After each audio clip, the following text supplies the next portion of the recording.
진정한 사과는 윤석열 전 대통령 출당 조치와 극우 세력 결별이라고 목소리를 높였습니다. 위장 사과로는 윤석열이 지지하고 전광훈이 조종하는 극우 내란 세력의 아바타라는 이름을 벗어낼 수 없을 것입니다. 민주당은 홍준표 전 대구시장 지지자 모임이 이재명 후보 지지를 선언한 데 대해 통합정부 구성에 마중물이 되게 하겠다며 환영했습니다. KBS 뉴스 김청윤입니다. 국민의힘 김문수 후보는 이틀 연속 영남권에서 유권자들과 만나며 지지층 표심을 다지고 있습니다. 어제 계엄에 대해 공식 사과한 김 후보는 윤석열 전 대통령의 출당에 대해선 선을 그었습니다. 개혁신당 이준석 후보 역시 오늘 대구를 찾아 청년층에게 지지를 호소합니다. 이윤우 기자의 보도입니다. 이틀째 대구 유세를 이어간 국민의힘 김문수 후보. 나라가 위기라며 대구 경북이 국민의힘 지지로 민주주의를 바로 세워달라고 호소했습니다. 우리는 나라가 어려울 때마다 대구 경북이 반드시 대한민국을 더욱 위대하게 만들 것이라고 저는 생각합니다.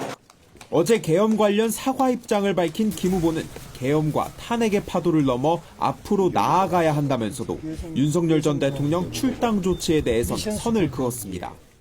우리 당도 책임이 있습니다.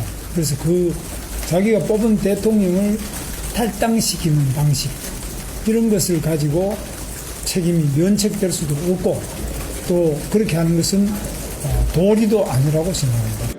윤 전 대통령 결자 해지 요구 목소리가 이어지는 가운데 김용태 비상대책위원장 내정자는 윤 전 대통령이 재판에 집중할 수 있도록 해야 한다며 출당 가능성을 열어뒀습니다.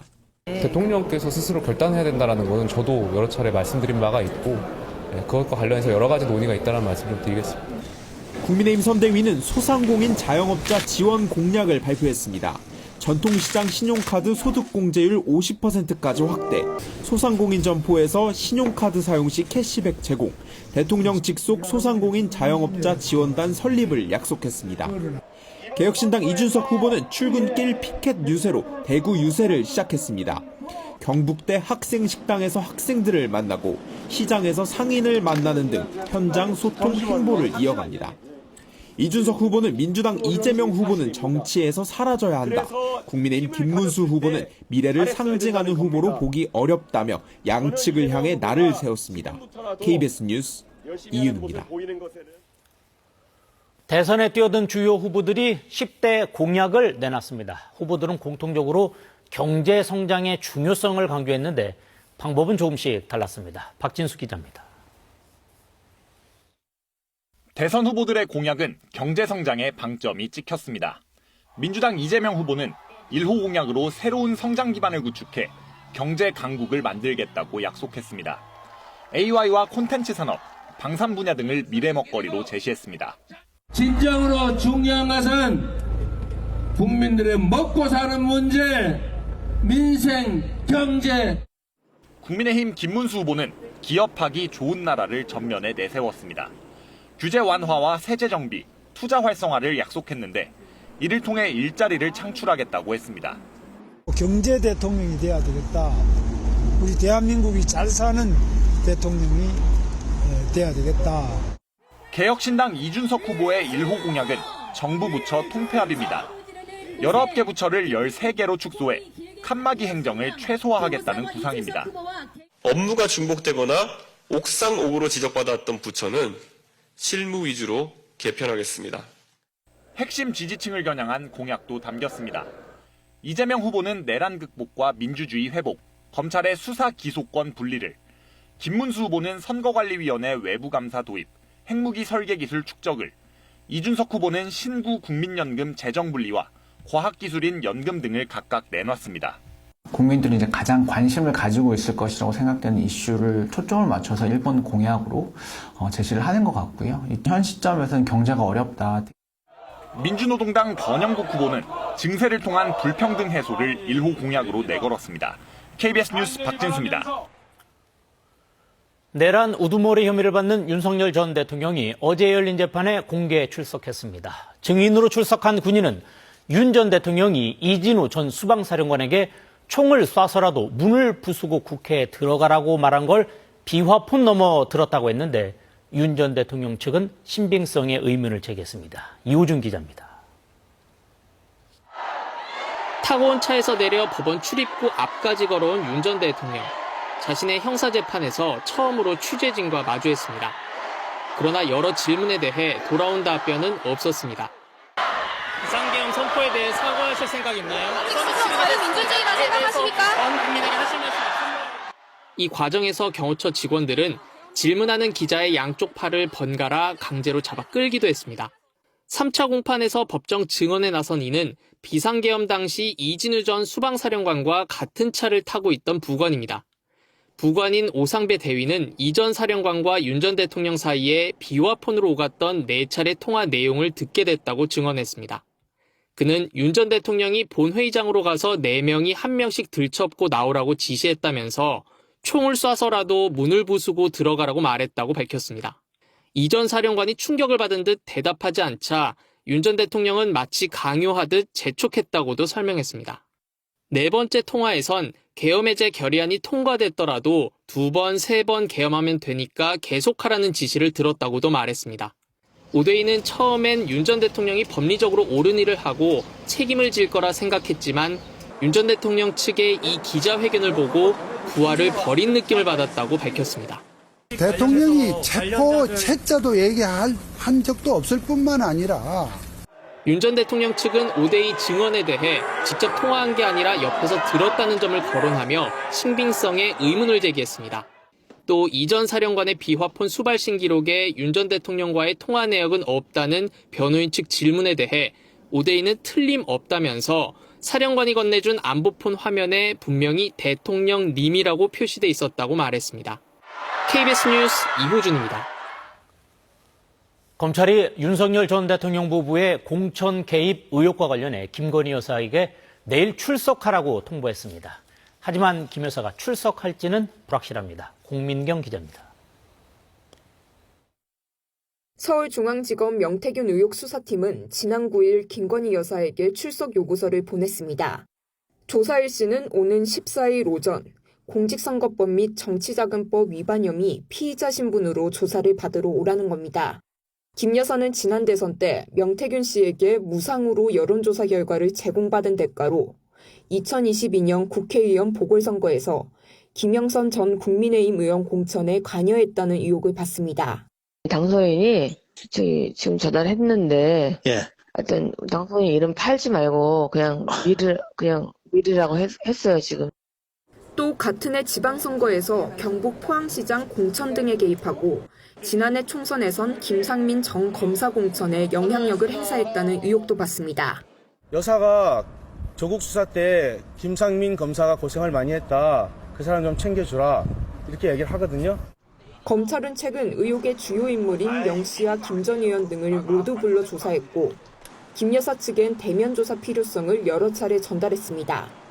일정이 조율되지 않자 정식 소환 절차에 나선 것으로 보입니다. 그러나 김 여사가 검찰이 통보한 날에 출석할지는 미지수입니다. 김 여사 측은 검찰 소환에 대해 아직 공식 입장을 밝히진 않고 있지만 대선 공식 선거운동 기간이라는 점과 건강상의 문제 등을 이유로 6월 이후로 조사 일정을 협의할 거란 관측이 나옵니다. KBS 뉴스 공민경입니다. 교권 침해 상황에 처한 선생님들을 보호하기 위해서 만들어진 교권보호위원회가 지난해 4,200여 건 열린 것으로 집계됐습니다. 하루 평균 11번 열린 셈인데요. 중학교에서 절반 이상이 발생했고 유형별로는 정당한 지도에 불응한 교육활동 방해가 가장 많았습니다. 김우준 기자가 보도합니다. 교사를 상대로 한 욕설이나 폭행, 고의적인 수업 방해 등으로 교권이 침해받았을 때 열리는 교권보호위원회, 교보위가 지난해 4,200여 건 열린 것으로 집계됐습니다. 하루 평균 11번씩 교권 침해 심의가 진행된 셈입니다. 2020년 교보위 개최 횟수가 1,100여 건에 그쳤던 점을 감안하면 5년 만에 4배 가까이 늘어난 겁니다. 서희초 사건으로 교보위가 폭증했던 2023년보다는 다소 줄었지만 전반적인 증가 추세는 이어지고 있습니다. 교육활동 침해가 가장 빈번하게 발생한 학교는 중학교로 전체의 절반 이상인 2,500건을 차지했습니다. 교권을 침해한 주체는 89%가 학생이었지만 학부모 등 보호자가 교권 침해 주체로 지목된 경우도 10%를 넘겼습니다. 학생들의 경우 정당한 생활 지도에 불응한 교육활동 방해가 32%로 가장 많았고 모욕과 명예훼손이 26%, 상해와 폭행도 13%에 달했습니다. 선생님을 상대로 한 불법 촬영이나 허위 영상물, 이른바 딥페이크 제작 사례도 있었습니다. 처분 결과를 살펴보면 학생은 출석 정지, 교내 봉사, 사회 봉사 순으로 조치가 내려졌습니다. 보호자는 사과와 재발 방지 서약에 그친 경우가 가장 많았습니다. 교육부는 교원 대상 아동학대 신고 가운데 70%는 정당한 생활지도로 판단됐고 수사 완료 사건도 95%는 불기소, 불입건으로 종결됐다고 설명했습니다. 앞으로 교사의 정당한 지도는 보호하고 교육활동 방해 행위에 보다 강하게 대응하겠다고 교육부는 밝혔습니다. KBS 뉴스 김우준입니다. 네, 얼마 전 현역 군인과 중국인이 우리 군사기밀을 빼돌리려다 체포됐다는 소식 전해드렸었는데요. 당국이 수사를 통해서 이 중국인이 속한 조직과 배후를 파악했습니다.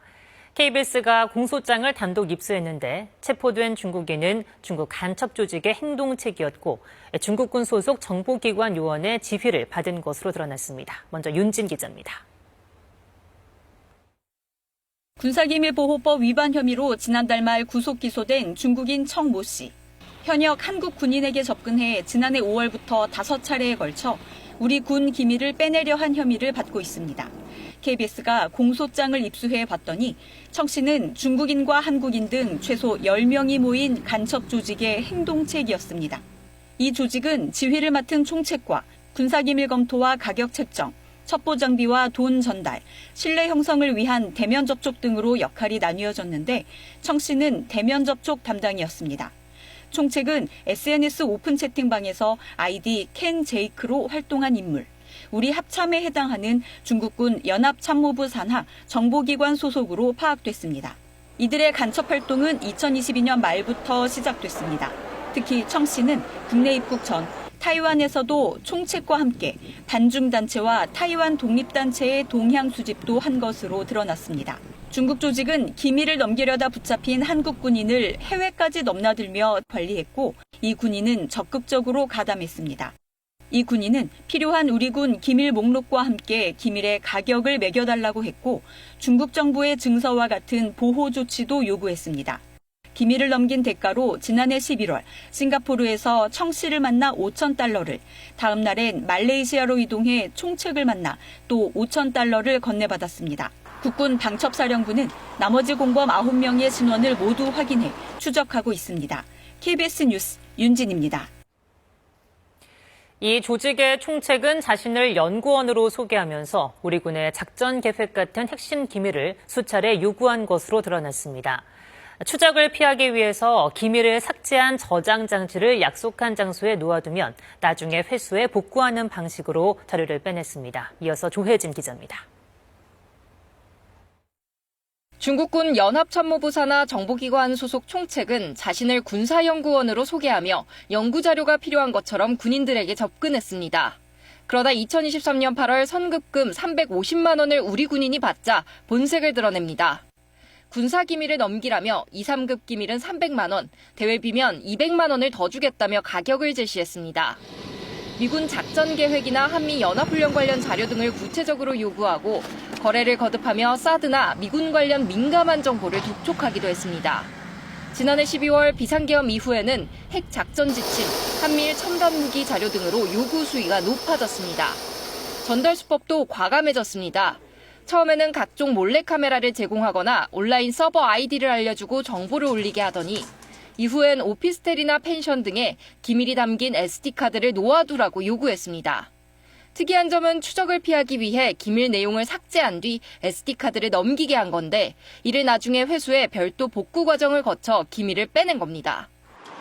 이렇게 넘어간 기밀만 약 20건, 대가로 6천여만 원이 오간 것으로 수사당국은 보고 있습니다. 중국의 이 같은 간첩 행위는 우리 한국뿐만이 아니라 동맹국 안보까지 위협하는 매우 중대한 문제라 생각되고요. 간첩법 개정과 방첩 기능 강화를 통해서 더욱 철저한 수사와 중국은 적국에 해당하지 않아 중국인 조직원은 간첩법이 아닌 처벌이 약한 군사기밀보호법을 적용받습니다. KBS 뉴스 조혜진입니다. 2017년 11월과 2018년 2월 포항에서 발생한 지진이 지열 발전 사업 과정에서 발생한 과실 때문이라는 1심 판단이 항소심에서 뒤집혔습니다. 대구고등법원은 오늘 포항지진 범시민 대책본부 공동대표 등 지진 피해 포항시민 111명이 국가와 포스코 등을 상대로 낸 포항지진 손해배상 청구 소송 항소심에서 원고 패소 판결했습니다. 재판부는 포항 지진이 지열 발전으로 인한 촉발 지진이란 사실에 대해서 1심 판단과 같이 판단했지만 정부기관이나 공무원들의 과실 부분에 대한 입증이 부족하다고 밝혔습니다. 여름이 한 발 앞서서 성큼 다가왔습니다. 따뜻한 남서풍이 불어오는 데다 맑은 하늘에 볕이 강하게 내리쬐면서 기온이 빠르게 오르고 있습니다. 지도에 노란색으로 칠해진 지역은 오늘 한낮에 25도로 웃돌며 초여름처럼 덥겠습니다. 서울의 낮 기온이 25도, 대전과 대구 28도, 강릉은 29도까지 올라서 7월 초에 해당하는 기온을 보이는 곳도 있겠습니다. 낮 동안 대부분 지역 볕이 강하겠고 특히 동쪽 지역을 중심으로는 자외선 지수 매우 높은 수준이 예상됩니다. 이 때문에 전국의 오존 농도가 나쁨 수준까지 오르겠습니다. 오늘도 강원 영동과 중부 서해안을 중심으로는 바람이 강하게 불겠습니다. 순간 풍속 초속 15m 이상의 돌풍이 부는 곳이 있겠습니다. 특히 강원 북부 산지에는 강풍 예비특보가 내려진 가운데 오후부터는 바람이 더욱 거세지겠습니다. 지금까지 날씨 전해드렸습니다. 관세로 충돌한 미국과 중국이 관세를 서로 내리는 방향으로 갈등을 풀고 있습니다. 일단 90일 동안 인하 조치를 취하자고 약속했는데 일시적인 합의인 만큼 그 이후 다시 충돌할 가능성도 여전합니다. 김기수 기자입니다. 미국과 중국은 서로에게 부과하는 관세를 똑같이 115%포인트씩 인하하기로 했습니다. 미국에 수출되는 중국산 제품 관세는 30%, 미국산 제품은 중국에서 10% 관세만 적용됩니다. 당초 전망보다 파격적인 인하인데 현지 시각 14일부터 90일간 적용됩니다. 또 중국의 히토류 수출 제한 조치 등 비관세 보복 조치도 철회하기로 합의했습니다. 트럼프 미국 대통령은 이번 합의로 대중국 무역 관계의 완전한 재설정을 이뤘다고 밝혔습니다. But again, to me, the biggest thing that came out of that meeting is they've agreed. Now we have to get it papered, but they've agreed to open up China. 중국도 협상 결과에 만족감을 드러냈습니다. 관영 매체들은 무역 전쟁에서 중국이 거둔 중요한 승리라고 자화자찬했습니다. 重要一步，为进一步弥合分歧和深化合作打下了基础，创造了条件。 장기전도 불사하겠다던 중국이 서둘러 미국의 손을 잡은 배경엔 날로 악화되고 있는 실업률 등 관세 충격이 예상보다 빠르게 나타나고 있기 때문이란 분석도 나옵니다. 다만 이번 합의가 90일간의 일시적인 조치라는 점, 펜타닐 문제나 미국의 대중무역 적자 등 난제는 그대로여서 향후 협상 결과를 낙관하긴 어렵습니다. 미중 합의가 우리나라를 포함해 다른 나라와의 협상에 미칠 영향도 주목됩니다. KBS 뉴스 김기수입니다. 미국과 중국의 관세 인하 합의에 뉴욕 주식시장이 크게 반기며 급등했습니다. 하지만 낮춘 수준 역시 시장엔 부담이 될 수밖에 없어 경제에 악영향을 줄 거라는 분석이 나오고 있습니다. 뉴욕 박일중 특파원의 보도입니다. 나스닥 지수가 4% 넘게 폭등했습니다. 대형 기술주의 상승이 두드러졌습니다. 아마존은 8%, 애플은 6% 이상 오르는 등 7개 대형 기술주가 일제히 올랐습니다. 다우와 S&P 500 지수도 3% 안팎 상승했습니다. 높은 관세로 더 큰 타격을 입을 것으로 예상됐던 중소형주 중심의 러셀 2000 지수 역시 급등했습니다. 미국과 중국이 관세율을 대폭 낮추기로 합의한 데 따른 영향입니다. 대신 안전자산인 금값과 미국 채권값은 하락했습니다.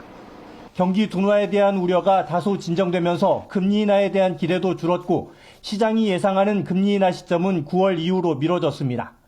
하지만 관세가 미칠 악영향에 대한 우려는 여전합니다. 현재 발표된 관세 수준도 과거 수십 년 동안보다 훨씬 높기 때문입니다. Still, they appear likely to generate significant economic effects even if tariffs stay close to the currently announced levels. 가격 상승에 따른 실질 소득 감소 그리고 수요 감소로 저성장과 고물가를 경험할 가능성이 높다는 겁니다. 또 미국과 중국이 언제 최종 무역 합의 결과를 내놓을지도 미지수입니다. 한국 시간으로 오늘 밤 늦게 미국의 4월 소비자 물가 지수가 발표됩니다.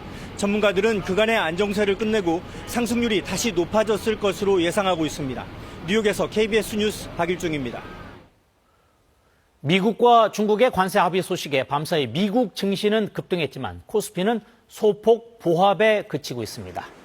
오늘 코스피는 어제보다 0.21% 내린 2,601포인트로 출발했고 이후 반등했지만 2,610선에서 오르내리고 있습니다. 외국인이 순매수하고 있지만 기관과 개인은 순매도 흐름을 이어가고 있습니다.